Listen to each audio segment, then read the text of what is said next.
This is a really cool controller. It really has a lot of flexibility in the sense that, as in previous games you've created, they supported digital. What we have with the analog is you're able to now fluidly control your game in many different ways. We're starting off in digital mode, and as you see, I'm accelerating, and every bit of turning, I'm actually hitting my directional button. And then when I brake suddenly.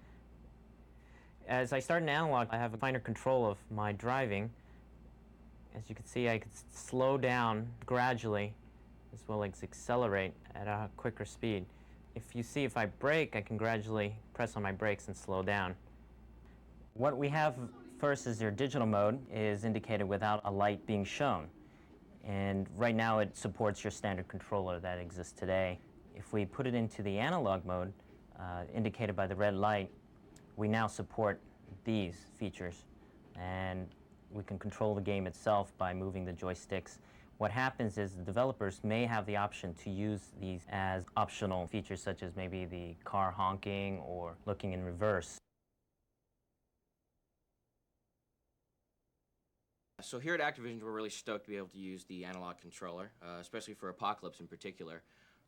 Our game involves 360 degrees of movement and firing. So with the D-pad, you can hit, pretty much anything you need.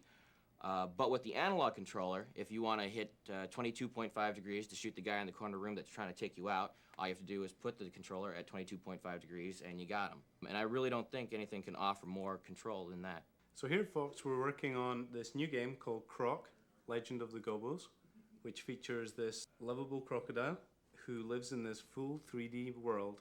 The Sony analog pad makes a whole new experience compared to a digital system where you have to rotate and move forward and rotate and move forward.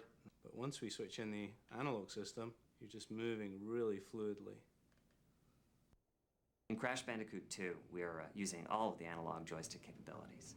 If you want to walk slowly, you just push the joystick a little bit. Basically, just point it in the direction you want to move, whether you're walking or riding a jetpack. I'm really excited to be able to bring this to PlayStation owners throughout the world. What they'll find is that the PlayStation is just as capable of doing free-roaming, dynamic 3D games as any other hardware system. At China, we've been waiting for years for a new input device to be made. But Sony, by making this dual analog controller, have really made a huge difference to the feel of the games. Last month on Underground, I was playing Porsche Challenge. I played it using my normal joypad at home, and then Sony sent me one of these in the mail, so I plugged it in. And my first go, I got like 5 or 6 times farther in the game on my first try. And it was simply because you can set the angle of the wheels of the car, just like you're driving a real car, by the pitch of the little sticks here. The analog controller allows you, the player, the ability to have finer control in your game, not just on and off, but all the points in between. Yeah, what I'm really excited about is that we can do this on Sony. We don't have to go do it on Nintendo, but I probably shouldn't say that.